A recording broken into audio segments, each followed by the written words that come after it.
Cowboy rented a house for one night, but found out an Apache woman had been hiding there for weeks. Before we dive into the story, don't forget to like the video and tell us in the comments where you're watching from. The wind pushed across the outskirts of the frontier town with a low, steady pressure, carrying loose grit that scraped along the road as Thatcher Boone walked toward the small cabin the shopkeeper had rented to him. The late autumn air had a sharp edge, and Thatcher felt it through his worn canvas coat as he tightened the collar with stiff fingers.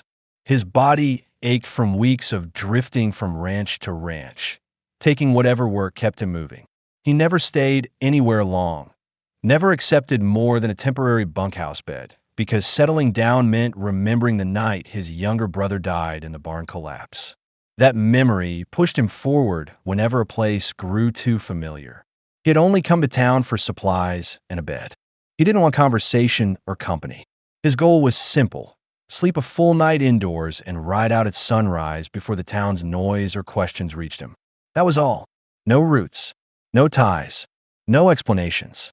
The cabin sat alone past the last fence line, its roof sagging slightly in the middle, its door leaning off-center, its window patched with an old board nailed over a cracked pane. Thatcher stopped several feet from the entrance, scanning the quiet structure with the cautious habit of a man who had slept in abandoned places before. He checked the ground for fresh tracks, found only old prints faded by wind, and finally stepped forward. Inside the storage nook, Maribel Cross held her breath so tightly that a sharp sting shot through her chest. She pressed her palms against the inner boards to steady herself. She had been hiding there nearly 3 weeks, long enough to know every sound the cabin made, every shift of wood, every movement of the wind. She recognized immediately that the steps outside were too even, too heavy, too controlled to belong to a traveler passing by. Panic tightened in her throat. She had survived only because she stayed still, never revealing herself, never trusting anyone. She wasn't supposed to be found. Not here. Not now. Thatcher opened the door carefully, not barging in, but stepping inside with the deliberate pace of a man who knew quiet rooms sometimes held surprises. He let his eyes adjust to the dim interior. Dust drifted in thin trails where sunlight pushed through gaps in the boards. The air smelled stale, untouched. He didn't see anything unusual. No belongings, no sign that anyone had slept here recently. But something about the room made him pause. It wasn't clear what, only a faint sense that the space held more than it showed. He set his small bag beside the stove and crouched to check inside the firebox. Cold. No recent ash disturbed. He arranged kindling, struck a match, and watched the flames catch. As the light grew, it revealed the tired folds in his shirt and the tense line between his brows, a sign of long days spent working other men's cattle and longer nights walking off memories he never told anyone about. Maribel, hidden behind the loose panel, watched him through a narrow gap. The firelight reached just far enough to outline his movements. He wasn't like the men who had taken her months earlier. They had moved with loud confidence and harsh commands. This man kept his posture quiet, his shoulders lowered, his eyes scanning without aggression. But calm didn't mean trustworthy. She reminded herself of that. Her mission was survival, nothing else. She had escaped the debt gang only because she crawled through thick brush in the dark, her dress torn, her legs shaking, her breath blowing white in freezing air. She had found this cabin by chance, choosing it because it looked abandoned. She had stayed because she didn't know where else to go. She would not reveal herself unless she had no other choice. Thatcher sat on the floor near the stove, stretching his legs and letting the heat reach his knees. His boots were scuffed, his trousers frayed, his coat patched at both elbows. He kept his breathing steady, but inside, a small knot of tension held tight. He hated nights indoors because they reminded him of the barn, of the collapse, of being pulled from the wreckage while his brother never made a sound. Every time he sat inside a quiet building, he waited for the crack of timber or the shift of a roof beam. He didn't show it, but the pressure lived in him all the same. A faint creak sounded from the far corner. His head lifted. The noise was small, barely more than a shift of wood, but it was intentional. Not wind, not weather. Something else. Thatcher didn't stand quickly. A sudden movement could spook whatever or whoever was there. He raised his chin slightly, listening. Another soft movement followed, like a weight settling or someone adjusting cramped legs. Behind the panel, Maribel froze. She cursed herself silently. The cramp in her calf had forced her to move, and now he knew. Her pulse hammered in her ears. If he opened the panel, she had no escape. Her last option would be to fight, but she was too weak to win against any grown man. Thatcher exhaled slowly. He stood, not rushing, not threatening, and walked across the room. His boots hit the boards with steady pressure, not the heavy stomp of someone eager to uncover a hiding place. He moved to the wall and examined the boards around the corner, running his fingers along a damp seam where rain had leaked through. He studied the wood, not the panel Maribel hid behind. She watched him closely. He wasn't pretending ignorance. He simply hadn't placed the sound correctly. That gave her a moment of relief. He stepped back and returned to the stove, adding another log. The fire brightened, filling the cabin with warmer light. He drank from his canteen and wiped his mouth with the back of his hand. Then he spoke in a calm, low voice. "If someone's in here, I'm not looking to cause trouble." Maribel's lungs tightened. She couldn't understand why he sounded measured instead of alarmed. Most men confronted what confused them. This man waited. That alone made her doubt her instincts. Thatcher kept his gaze on the stove, not the corner. "I'm only here for the night," he continued. "Then I'm gone." He didn't sound like someone searching for her. He didn't sound like someone who worked with the gang she escaped. He sounded tired, bone-tired, and uninterested in anything beyond heat and rest. Maribel shifted slightly, her breath unsteady. The warmth from the stove reached her nook for the first time in days. She felt the chill in her fingers ease a little. She hadn't hoped for comfort since the night she fled. Now she pressed her palm flat against the boards, steadying herself as she considered what seemed impossible. He wasn't here for her. Thatcher watched the fire flicker along the inside of the stove door. He didn't know who hid in the cabin, but he sensed fear. The sound earlier wasn't aggressive. It was defensive, tight, small, controlled. Someone was scared of him, not the other way around. He understood fear. He lived alongside his own every night. He wasn't about to force someone out into the cold. He pulled his blanket onto the floor, sat with his back against the wall, and let the fire warm the room. He listened to the silence, the breathing he almost thought he imagined, the faint shift of weight behind the panel. He didn't speak again. Neither did she. Maribel watched him for nearly an hour, studying every movement he made, judging whether he posed a threat. She saw the tired slump of his shoulders, the distant look in his eyes, the way he didn't look toward her corner again. She felt her fear ease in small increments, never gone, only leveled. Thatcher lowered his head and closed his eyes, not asleep but resting. He didn't know who hid in the cabin or why, but he trusted his instinct. If they meant him harm, they would have revealed themselves the moment he lit the fire. Maribel leaned her head against the wooden wall, exhausted. Her breath slowed. She didn't relax fully. She couldn't afford that. But for the first time in weeks, she let her body sink slightly into the space around her. Both of them stayed awake longer than they admitted. Both of them listened to the same quiet room. Both of them waited for the other to make a wrong move. Neither did. And as night settled over the cabin, one truth became clear. This place was no longer empty, and neither was the life of the man who rented it or the woman who hid inside it.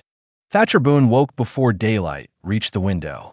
Years of drifting and sleeping in unstable places had trained his body to react to the smallest sound, and what pulled him from half-sleep was a faint shift of wood from the corner he had suspected last night.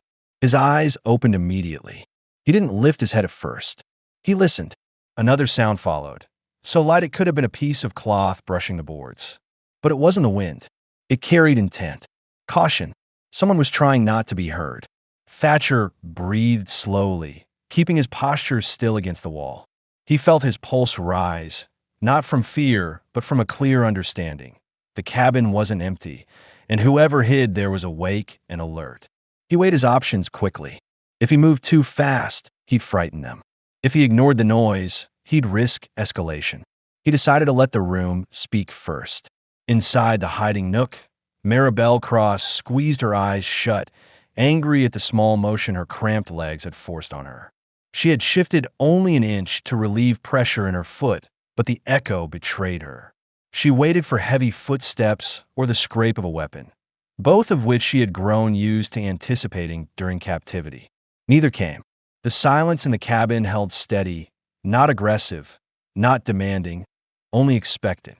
She leaned forward slightly, pressing her forehead against the rough wood.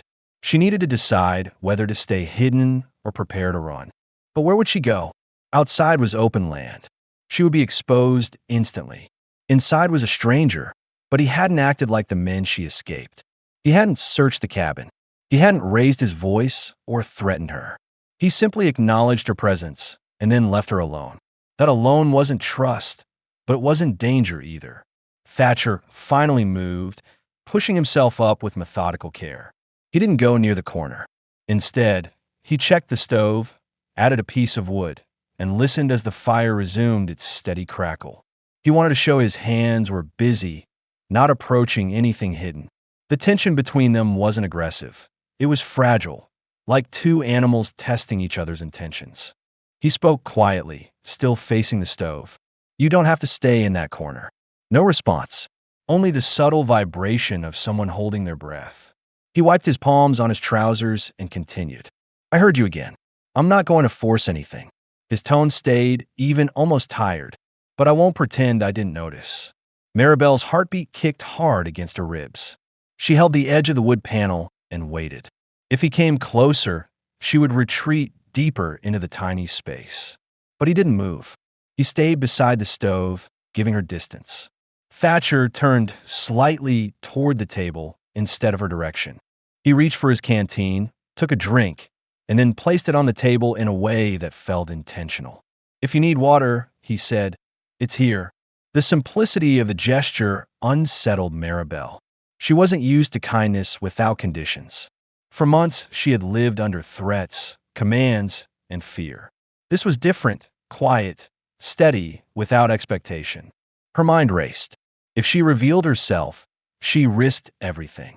But if she stayed hidden, she would run out of food, warmth, and strength. And the gang might return to the area. She had already survived longer than she believed possible. Hiding forever wasn't an option.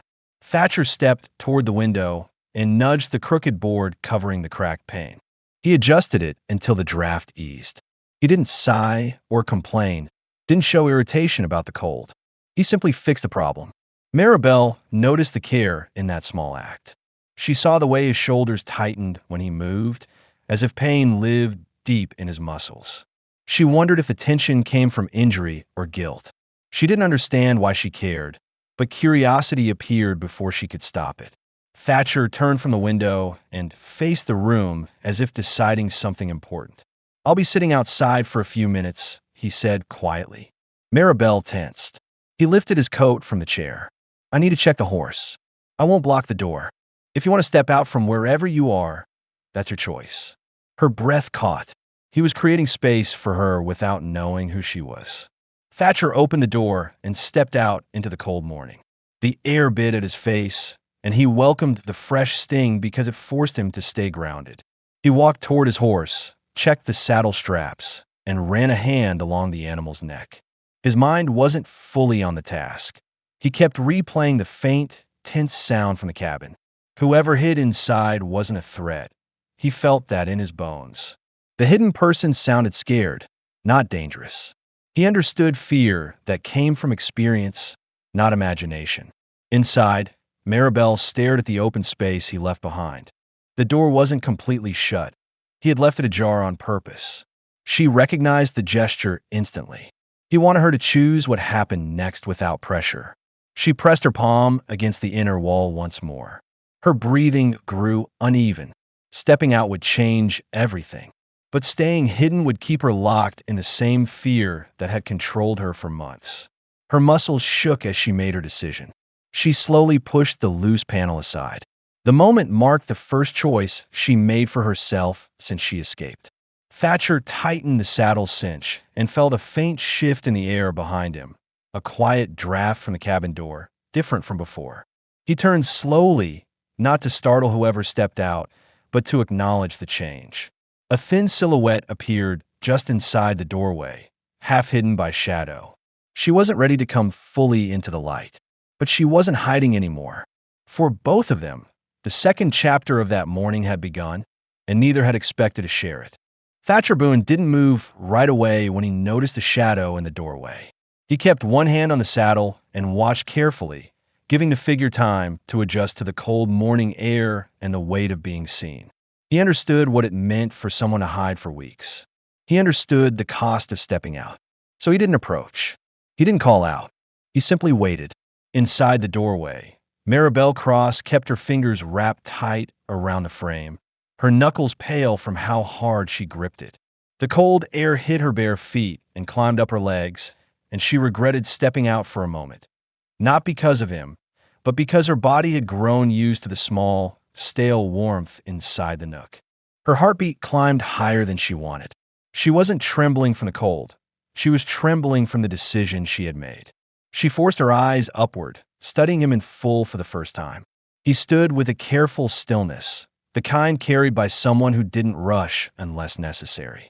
She saw the tired set of his shoulders, the faint tension in his jaw, the way his fingers steadied themselves on the saddle before he finally stepped back from the horse to show he wasn't blocking her escape. Thatcher adjusted his coat collar and spoke evenly. "You can stay there if it feels safer." His voice didn't push. It didn't soften artificially. It stayed level, giving her room to breathe. Maribel swallowed hard. Her throat felt stiff from days of silence. "I wasn't sure if you'd open the wall. I noticed something was off," Thatcher admitted, "but I chose not to dig." She hesitated, unsure whether to trust the truth of that. Most men pried. Most men demanded explanations. The fact that he hadn't made her uneasy in a different way, like she was waiting for the real danger to reveal itself. Thatcher motioned gently toward the open door behind her. "You don't have to stand out here in the cold. I'm not stepping inside until you decide what you want to do." Maribel blinked rapidly, confused by his restraint. "Why?" "Because you're scared," he answered plainly, "and I'm not here to make that worse." His honesty hit her harder than she expected. She dropped her gaze to the ground, the dirt shifting beneath her bare toes. She had survived the gang by expecting the worst from everyone. Now she was facing the possibility that someone might not intend harm, and that felt almost more threatening because it challenged the rules that kept her alive. She took a slow step backward into the cabin. Not fully in, not fully out, just enough to close the distance between herself and warmth. Thatcher stayed where he stood, watching her movements carefully, not intruding. She spoke again, quieter this time. "You said you're leaving at sunrise." "That was the plan," Thatcher replied. "Is it still?" He considered her question. His plan had shifted the moment he heard the fear in her movements, but he hadn't decided how much he was willing to change. "It depends," he said. "If leaving puts you in danger, I'll wait." Her breath caught. "You don't know anything about me." "I know enough to see you're alone," he answered. "Sometimes that's enough to decide whether you walk away from someone or not." Inside her chest, something tightened and then loosened in the same beat.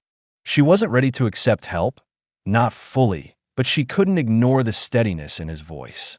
She stepped fully inside the cabin and touched the edge of the table for balance. Her legs felt unsteady from too many hours curled in a cramped space. When she reached the stove, she held her hands near the metal, welcoming the heat. The fire's glow showed the dark circles under her eyes, the hollow spots at her temples, and the fading lines of bruises on her arm. Thatcher followed her with his gaze from outside. "Do you want me to come in?" he asked. "Or wait out here a little longer?" Maribel's breath trembled as she looked at him. She wasn't sure whether she was ready for him to share the same space, but she knew she couldn't stand out in the cold doorway forever. The fear that had defined her for months didn't lift, but it shifted slightly, making room for something else. Caution mixed with exhausted hope. "You can come in," she said finally, her voice steady despite the shaking in her hands. Thatcher nodded once, stepped toward the door, and paused just before crossing the threshold. It was instinct, a habit of giving people space before entering their world. She noticed it, and it eased her tension more than any kind word might have. When he stepped inside, he closed the door gently. No slam, no sudden movement.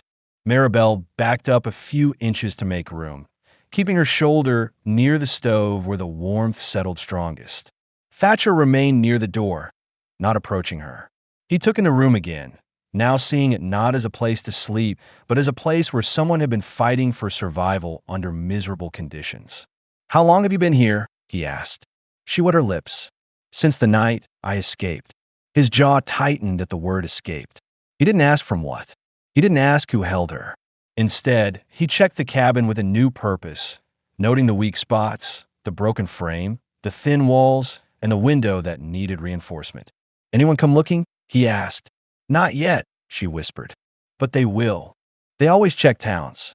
Thatcher lowered his head, slightly, as he absorbed the weight of her words. Then hiding alone here isn't enough anymore. She felt panic rise. "I don't want to bring trouble to anyone." "You didn't bring it," Thatcher said firmly. "They're the trouble. You're someone trying to stay alive." Her chest ached at the clarity in his tone. He stepped toward the stove, pulled the last chair closer to her side, and set it down slowly so its legs wouldn't scrape.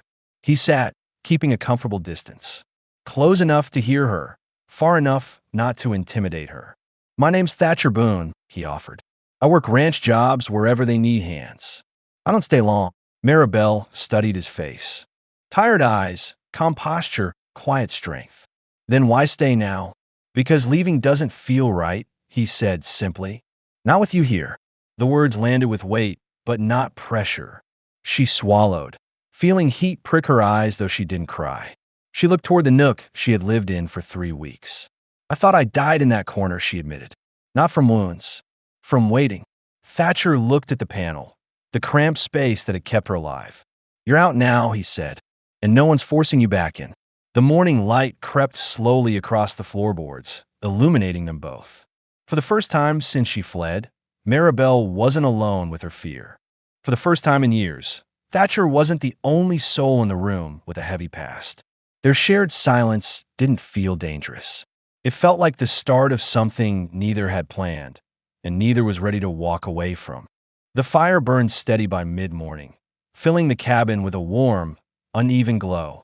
Maribel sat close to the stove on the floor, her knees pulled in, her hands open toward the heat as if trying to thaw more than just her skin. Thatcher Boone stood near the table, deciding what to do with the sparse supplies he carried. He wasn't a man who cooked for others often. Most mornings he ate cold biscuits and coffee straight from a tin, but he couldn't ignore the faint tremble in her arms or the way her breath caught every few minutes from exhaustion. He rummaged through his bag and set a small tin of beans on the table. He also pulled out a piece of hardtack, softened slightly by the dampness of the week's travel. It wasn't much, but he had eaten less on harder days. He set a pot on the stove, poured water into it, and added the beans. The scent rose slowly, thin but warm, filling the air with something that resembled comfort. Maribel watched him through the hair falling over her face. She didn't understand why he was helping her without asking anything in return. She kept waiting for him to question her past or demand an explanation for her concealment, but he didn't. He moved with the calm patience of someone who respected the weight of silence. When the meal was ready, Thatcher fetched 2 tin plates from the shelf, one slightly bent, the other scratched nearly smooth, and set them both on the table. He ladled the beans evenly, not favoring himself. Then he stepped back from the table and motioned lightly to the nearest plate. "It's ready," he said. Maribel hesitated. Her legs ached from weeks of curling in a confined space, and standing felt exposed. She pushed herself up slowly, bracing a hand against the wall for balance. When she reached the table, she didn't sit right away. She looked at the food, then at him, weighing the moment. She didn't see hunger in his eyes, only a quiet insistence that she deserved to eat. She finally lowered herself onto the chair. The wood creaked beneath her, the sound startling her nerves. She steadied herself and lifted the spoon. The first bite made her eyes close involuntarily. She'd forgotten what warm food felt like. Heat spread across her tongue, then down her throat, easing the tightness that had grown there over weeks. Thatcher watched her only long enough to confirm she wasn't about to faint. Then he returned to his own seat across from her. He ate with slow, deliberate motion, giving her time to adjust to the presence of another person. Maribel finished half the plate before realizing she hadn't thanked him. "Why are you doing this?" she asked quietly, setting the spoon down. He shrugged lightly. "You needed it." "That's not. Most people don't do things for no reason. Most people don't get found hiding inside a cabin," Thatcher replied. His tone wasn't sharp. It was blunt truth softened by something steady. "And most people don't look at a plate like it might disappear if they blink." Maribel lowered her gaze. She wasn't used to someone noticing the small things. A soft knock of wind against the loose board made her jump. Thatcher leaned forward slightly, not to approach, but to show he noticed her reaction. "It's just the wind," he said. "You're safe in here for now." The words weren't dramatic, but they carried weight. She inhaled shakily, feeling the tension in her shoulders loosen bit by bit. He stood when he finished his meal and carried both plates to the basin. "You don't need to clean anything," he said. "You're barely holding yourself upright." Maribel bristled slightly at that. "I'm not helpless." "Didn't say you were." Thatcher rinsed the plates with controlled movements, careful not to splash the remaining water. "I'm saying you look worn down. That's not weakness. It's what happens when you hide in a wall for 3 weeks." Hearing the truth of it made her throat tighten. She took a slow breath and sat straighter. "I didn't know if this place was safe." "It wasn't," he said, placing the plates upside down to dry. "Not until now." She flinched at his confidence. "You don't know what's coming." "No," he agreed. "But I know what's here. And right now, that's a fire, food, and someone who shouldn't be alone." Maribel lowered her eyes, processing each word. She wasn't sure if she believed him. She wasn't sure she could afford to believe anyone. But his presence didn't feel like a threat. It felt grounding, something she hadn't experienced in months. Thatcher wiped his hands on a cloth and stepped back from the table. "I need to check the woods behind the cabin," he said, "just to see if there's any fresh tracks." She stiffened. "If they're nearby, I'll know," he said calmly, "and I'll come back before the fire dies." Maribel stood, gripping the back of the chair. "If they find you here, they'll assume." "I don't care what they assume," Thatcher said. The firmness in his voice wasn't directed at her. It was directed at whatever danger might be waiting outside. She recognized the tone instantly. It was the same tone her father used when warning off trouble before he was killed trying to protect her. Thatcher reached for his coat. Before he stepped outside, he paused. "You can lock the door behind me if you want." Maribel considered the offer. Trust was still a fragile thing, but locking him out wouldn't protect her from what hunted her. Still, the gesture mattered. She nodded once. He stepped out, and she slid the latch quietly into place. The sound felt strange, like she was protecting someone who was trying to protect her. She leaned her forehead against the door and exhaled shakily. For the first time since her escape, she wasn't only reacting to danger. She was making choices again. The door latch clicked softly as Maribel unlocked it an hour later, just as Thatcher Boone returned from checking the wooded area behind the cabin. The cold settled across his coat and drew pale steam from his breath as he stepped inside, brushing dust from his sleeves. He didn't look alarmed, but there was a tightness in his expression that hadn't been there earlier. Something he'd seen in the brush, something he wasn't ready to put into words until he understood it better. Maribel watched him from near the stove, her posture lighter than before, but still guarded. She had spent the past hour pacing the floor in slow, tense lines, trying to calm the thoughts gathering inside her like storm clouds. She knew that if he'd seen tracks or signs of danger, she would have to admit what she hadn't said yet. She didn't want to speak her past aloud because saying it made everything real again, but hiding it wouldn't help them prepare. Thatcher set his gloves on the table and shrugged out of his coat. "No one close," he said, pulling warmth back into his hands, "but I found old prints. Maybe 2 days old. Hard to tell how many." Maribel's breath caught. "Were they riding?" "On foot," he replied, "but moving with purpose." Her stomach nodded. She didn't need him to explain what that meant. She had lived with the reality of being hunted for too long.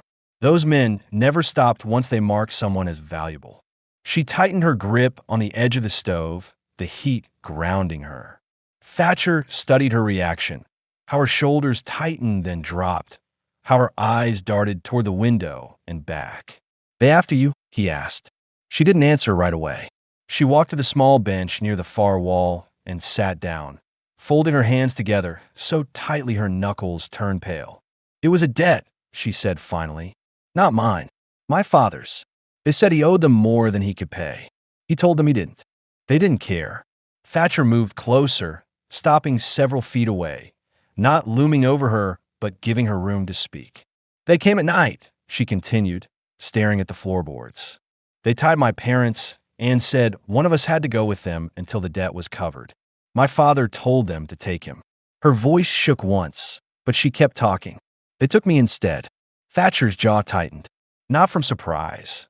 He had seen men do far worse for far less, but from anger that someone her age had been dragged into something she never owed. "They kept us moving," she said, "town to town. They made me work for them, clean for them, do anything they demanded. One of them would say I was lucky they didn't sell me farther south." Her throat constricted at the memory. "I escaped when they drank too much after a job. I ran until my legs wouldn't hold me. I crawled the last part before I found this cabin." Thatcher didn't interrupt. He watched her hands tremble, watched her eyes flicker with the effort of holding everything inside for so long. He recognized the moment she'd reach her limit. People who carried trauma never chose to speak until the weight of silence pressed too heavily on their chest. She needed air, even if the air hurt. She wiped her palms on her dress. "I didn't come out when you arrived because I thought you might be one of them, or someone paid by them. I've seen what they do to people who help me." Thatcher leaned a shoulder against the wall, his expression steady. "No one sent me," he said, "and I don't work for men who trade people like property." She met his eyes for the first time since she began talking. "You believe me?" "You lived in a wall for weeks," Thatcher answered, his tone plain and certain. "I'd be a fool not to." A long, shuddering breath escaped her. It wasn't relief exactly. It was something heavier, something closer to trust forming in small, reluctant steps. Thatcher stepped closer, but still kept distance. "Those tracks," he said, "they may not be from the same men, but we prepare as if they are." Maribel nodded, though her fear rose sharply. "If they find this place, I'll handle it," Thatcher said. The confidence in his voice wasn't for show. It came from a man who'd spent years surviving dangerous territory, working cattle trails where thieves and drifters tested every ranch hand's resolve. He wasn't reckless, but he wasn't easily frightened either. Maribel lowered her gaze again. "If you stay because you feel sorry for me." "I don't," Thatcher interrupted gently. "I stay because you shouldn't be out here alone, and leaving now would sit wrong." She searched his face, evaluating his sincerity. He didn't look like a man playing hero. He looked like someone who understood loss and refused to let someone else endure it if he could help. Maribel stood slowly, steadying herself with the edge of the bench. She walked toward the window, her bare feet silent on the boards. She stared out at the open stretch of land, her eyes tracking the tree line as if expecting shapes to emerge at any moment. "I don't know how to live normally anymore," she admitted. "I forgot what it feels like not to flinch." Thatcher reached for his coat, but didn't put it on. He folded it over one arm, considering his words carefully. "You don't need to be normal today," he said. "You just need to breathe. We'll deal with the rest as it comes." She turned her head slightly, enough to see him in the corner of her vision. "You say we like it's decided." "It is," he said simply. For a long moment, neither spoke. The wind pressed lightly against the cabin walls, and the smell of the dying fire filled the room. Maribel's shoulders lowered for the first time since she stepped from the hiding nook. Thatcher shifted his weight, his expression softening just enough to show he understood the fear threaded through her silence.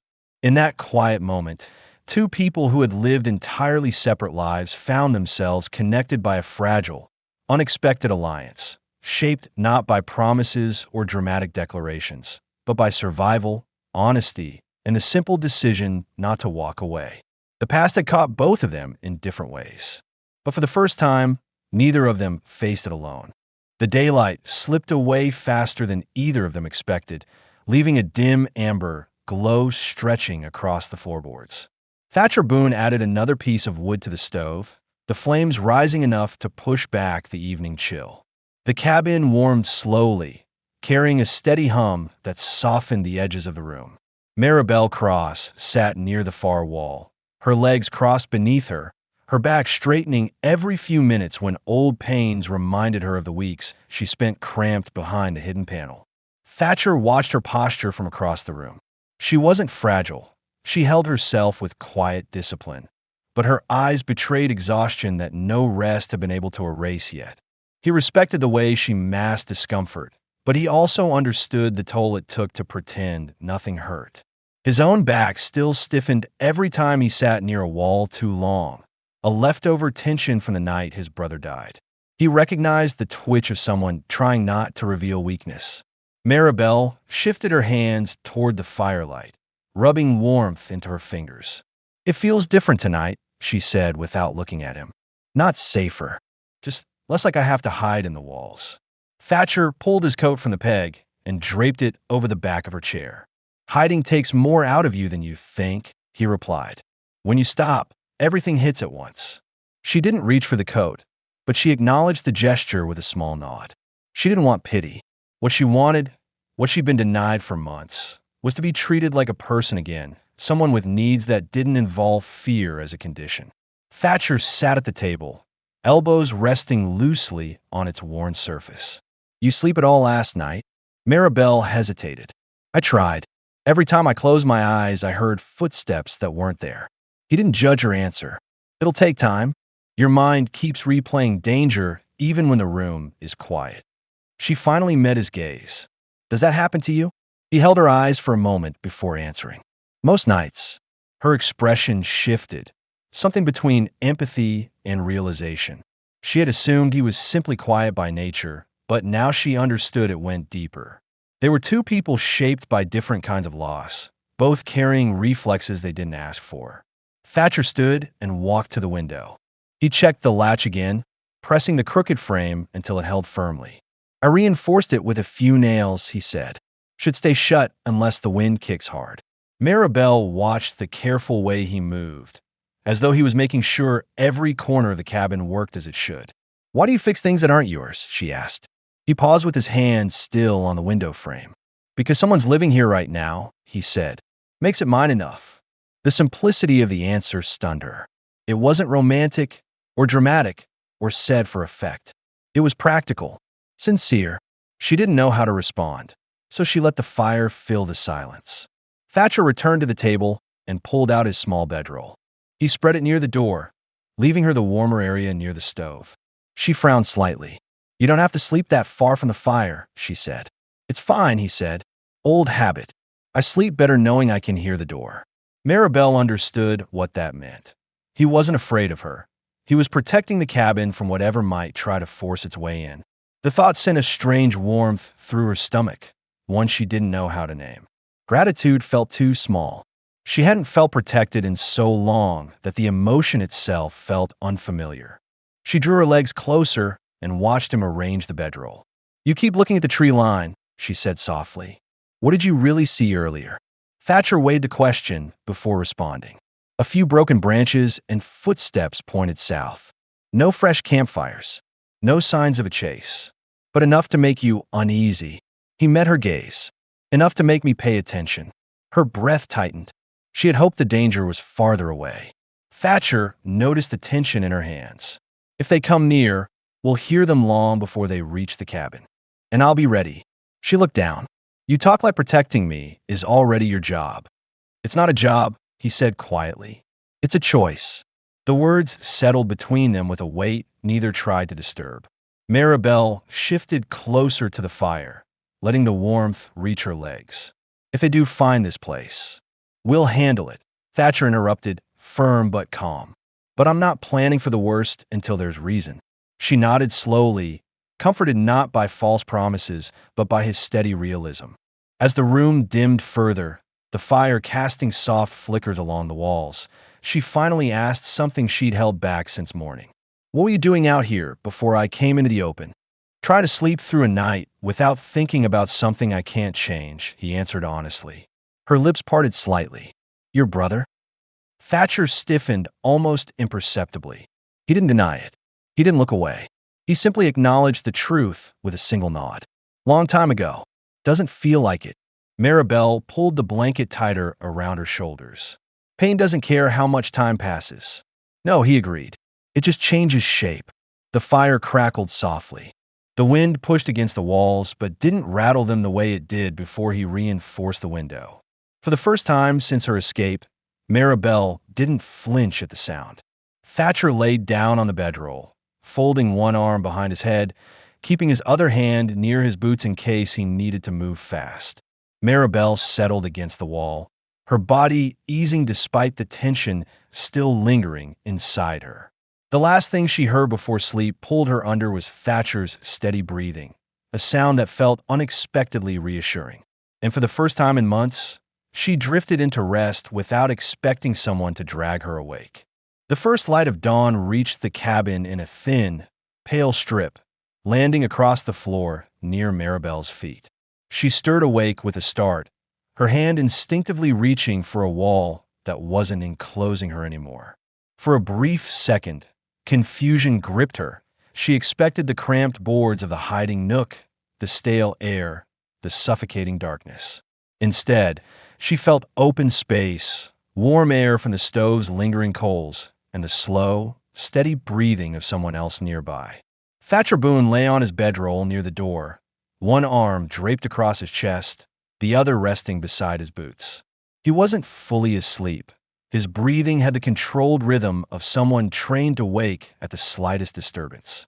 His coat covered half his frame, and the rest of him was curled just enough to ease the stiffness in his back. Even in rest, he looked alert, as if any sound outside could pull him up instantly. Maribel pushed herself upright carefully, her muscles stiff from days of stress rather than the floor itself. She watched him for a long moment. She wasn't studying him out of fear this time, but out of wonder at how someone could share a space with her without demanding anything. She didn't know what he gained from staying. She only knew he hadn't left her alone with the night. She stood slowly, letting the blanket fall around her shoulders. Her bare feet touched the cold floor, and she held her breath as she stepped toward the stove. The embers were fading but still warm enough to revive. She crouched, added 2 pieces of wood from the small stack, and gently coaxed the flame back to life. The crackle broke the silence in a soft, natural way. Thatcher's eyes opened immediately. He didn't jolt. He didn't grab for anything. He simply adjusted his focus to her movements and took in the scene with a calm that made Maribel's shoulders ease. "You're up early," he said, voice low from sleep.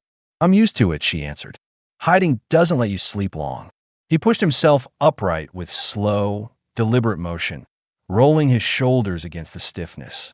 "You sleep better last night than the ones before?" She hesitated, then nodded. It wasn't perfect, but it wasn't. Her voice tightened. It wasn't like the other nights. Thatcher accepted her answer without probing. "Fire looks good. I added wood," she said, almost apologetically. He shook his head lightly. "You don't need to ask permission to do that." She lowered her gaze and used to the idea of acting freely. Thatcher rose fully, brushed dust from his trousers, and stretched his back with a muted groan. Maribel watched the way he rolled his neck and winced slightly. "You're hurt," she said before she could stop herself. "It's an old thing," he replied, adjusting his coat. "Not much to do about it." "You slept on the cold floor," she said, frowning. "No wonder it hurts." He gave a faint, tired smile. "I sleep on worse most nights." Maribel stepped back, studying him more closely. He looked stronger than she remembered from the night before.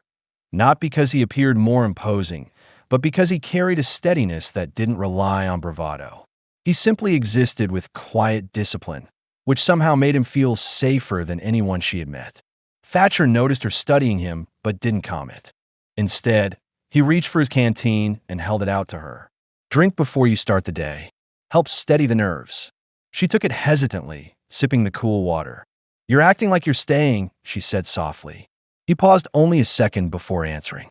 "I am." Her hands tightened around the canteen. "You have no reason to." Thatcher stepped closer, not too close, keeping a respectful distance, and looked her directly in the eyes. "You're in danger." That's reason enough. Maribel's throat tightened. She wanted to challenge the logic, not because she disagreed, but because she couldn't understand why someone would willingly involve themselves in her nightmare. But Thatcher's expression didn't waver. He wasn't asking for gratitude. He wasn't pretending to be a savior. He was simply stating a fact. Maribel set the canteen on the table and exhaled shakily. I don't want someone hurt because of me. That isn't your burden alone, Thatcher said.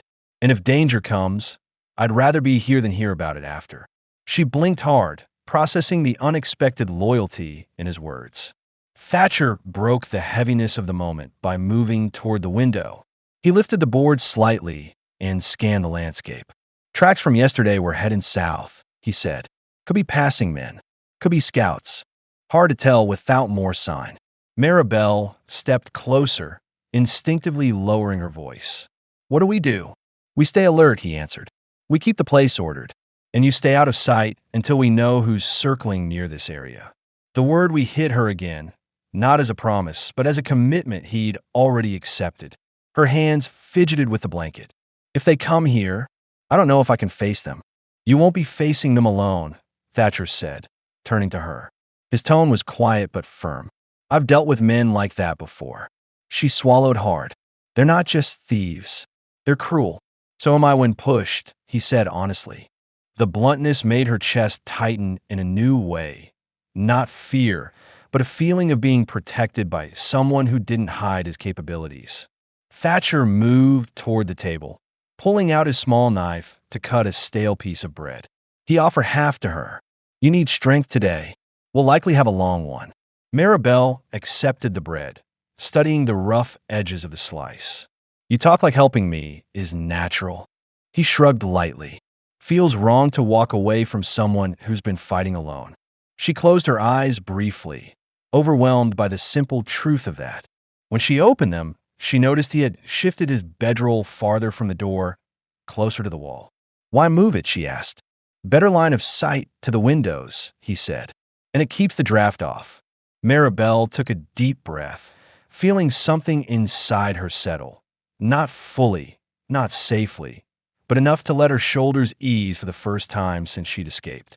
The fire grew brighter, filling the room with a stronger warmth. The scent of burning wood, faint smoke, and early morning cold mixed into something that almost felt like a home preparing for the day. Thatcher stood near the door, tightening the strap on his holster. I'll look around again once the sun's higher, he said. You stay here. Keep the fire up.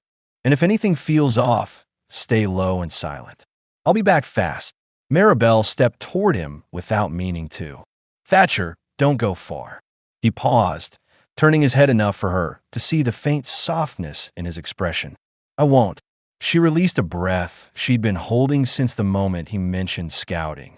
As Thatcher stepped outside, Maribel closed the door behind him and leaned her back against it. Her heartbeat wasn't steady yet, but for the first time since she ran, it wasn't driven entirely by fear. It was driven by something new. Someone else was out there watching her back.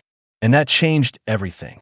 By late afternoon, the sky dimmed under a slow-moving bank of clouds, turning the cabin's interior into a muted blend of orange firelight and gray shadow. Maribel sat near the stove, sewing a tear in her sleeve with thread she found inside an old tin.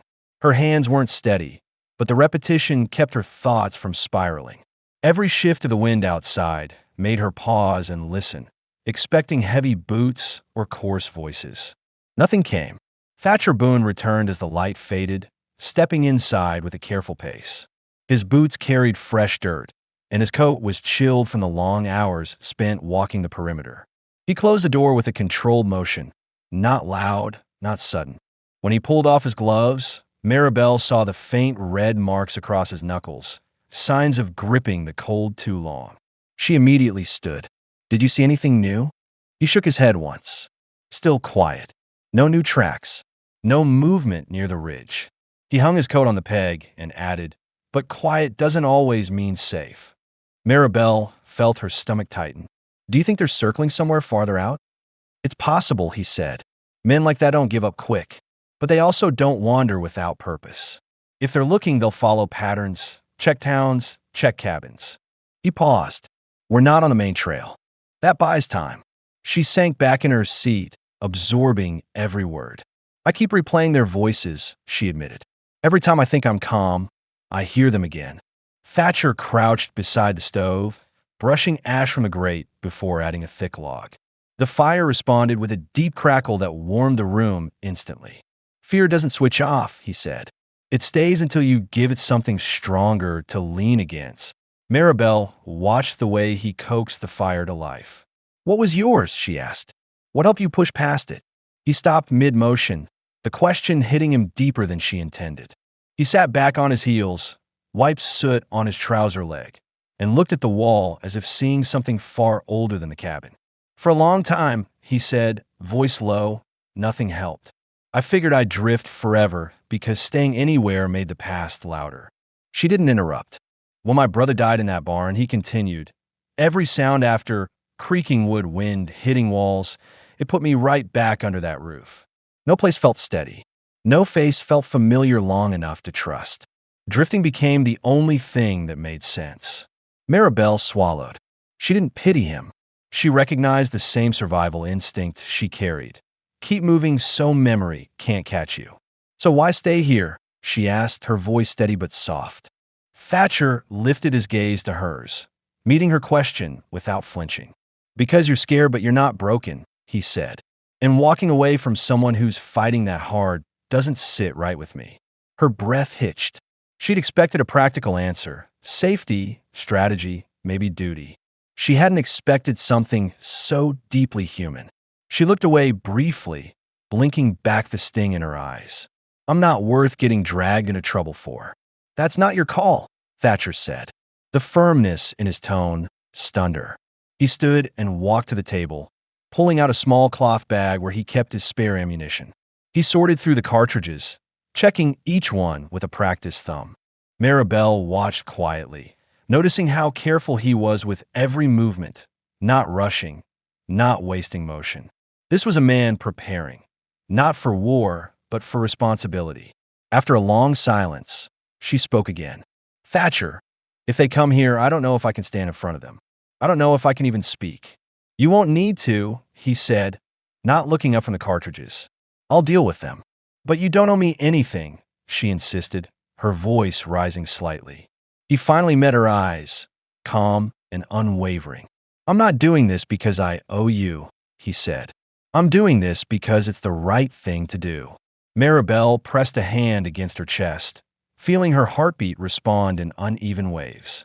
She had been treated like property for months, like something claimed, used, guarded for reasons that weren't hers. Hearing someone speak to her without an angle or demand disarmed her entirely. Thatcher set the ammunition aside and pulled up a chair across from her. He rested his arms on the back of it, leaning forward in a relaxed but attentive posture. You're not alone anymore, he said plainly. You can stop thinking like you are. The words landed with an impact she wasn't prepared for. Her voice cracked. I don't remember how to not be alone. Then we'll figure it out slow. She tried to answer, but her throat closed. The room felt warmer than before, not because of the fire, but because of the steady presence across from her. She shifted her weight, uncertain, nervous. Why do you care this much? She whispered. He didn't hesitate. Because I know what it looks like when nobody cares. And I won't let that happen to you. The directness hit her like a truth she'd been starved for. She pulled her knees close, gripping the fabric of her dress. I don't want to hide anymore, she admitted. I'm tired. I'm tired of waiting to be dragged back. Thatcher nodded once. Then you won't hide. Not while I'm here. For a moment, the world outside the cabin fell away. The wind lost its bite. The walls stopped feeling like barriers. The fire steadied.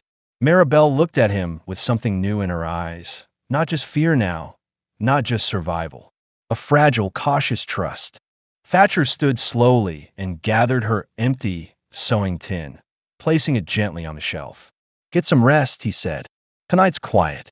You deserve to breathe. She didn't lie and say she wasn't afraid. But for the first time, fear wasn't the only thing she felt.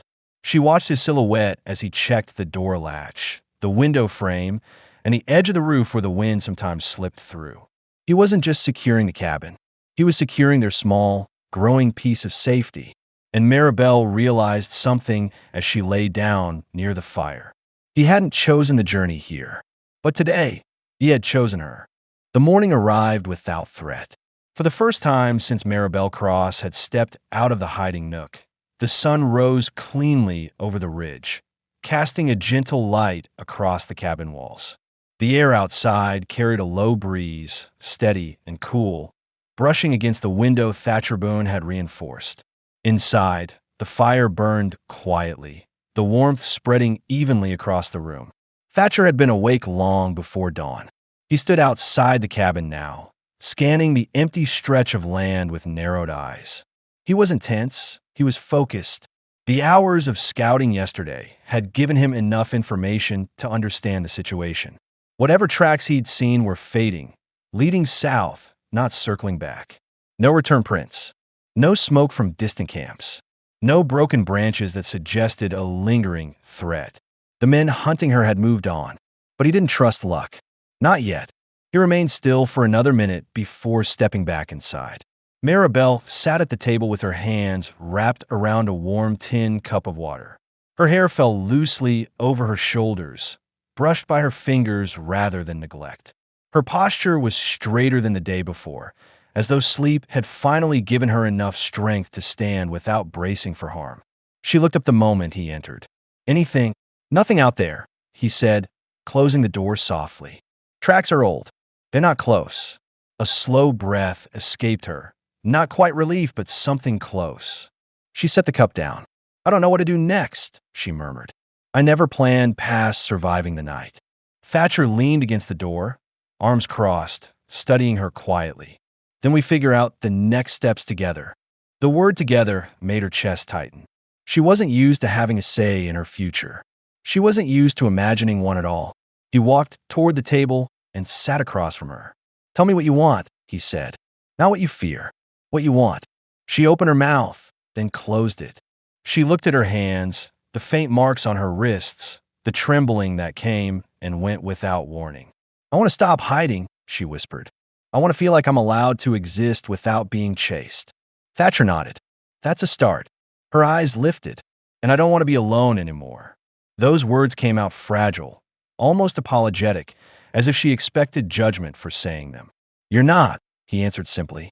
She stared at him for a long time, searching his expression for uncertainty or hesitation. She found neither. His calm was unwavering, built on decisions he didn't back away from once made. Thatcher rested his arms on the table. "The cabin needs repairs," he said. "Roof leaks on the east side. Door frames warped. Stovepipe needs fixing before winter gets rough." His voice stayed steady, practical. "I could stay a while. Put things in order. If you want that." Her breath caught. "You'd stay here, if it means you're safe," he replied. "Yes." The answer wasn't dramatic. It didn't carry grand declarations.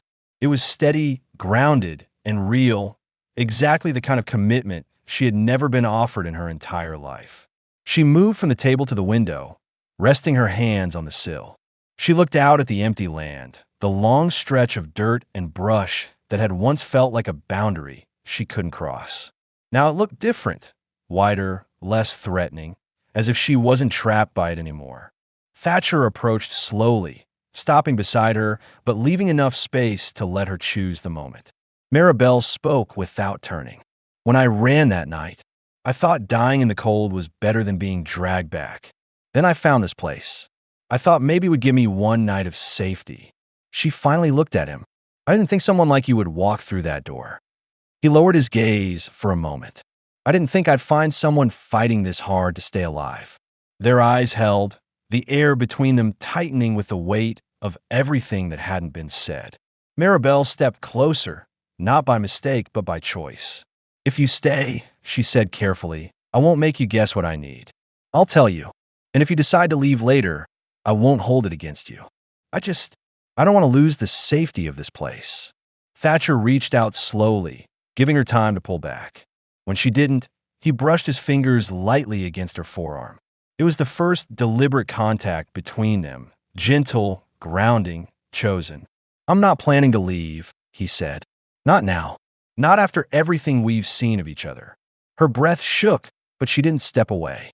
Thatcher continued, voice low but certain. We can rebuild this place. Fix the roof. Reinforce the walls. Make it something that belongs to both of us. Her lips parted in quiet disbelief. Both of us. It's not just a cabin anymore, he said. It's the start of something steady. She blinked hard, emotion rising too fast for her to hide. Thatcher, I don't want just safety. Her voice softened, trembling but determined. I want a life again. I want a place where I can wake up without fear. And if, she paused, steadying her breath, if that life includes you, then I'm not running anymore. Thatcher stepped closer, closing the distance between them with slow, deliberate certainty. It includes me, he said. If you wanted to. Maribel exhaled, her eyes filling, her shoulders settling into a posture she hadn't known in years, one that didn't carry survival alone. He placed a hand at her back, light, steady, and she leaned into him without hesitation, her forehead resting against his chest. He held her with quiet strength, not gripping, not claiming, simply being present in a way that made every old fear lose its shape. Outside, the land stretched empty and silent. Inside, the cabin finally felt lived in. They stayed like that for a long time, listening to the fire crackle, the wind calm, and their own breathing find the same rhythm. When she finally lifted her head, Maribel spoke in a steady whisper. This is home now. Thatcher nodded. Yes, it is. The story didn't end with danger or escape. It ended with a choice. Two people, one haunted, one hunted, standing in the same quiet cabin, deciding that the next morning wouldn't be shaped by fear, but by the beginnings of a life they would build together. A safe place, a shared future, a peaceful, chosen ending.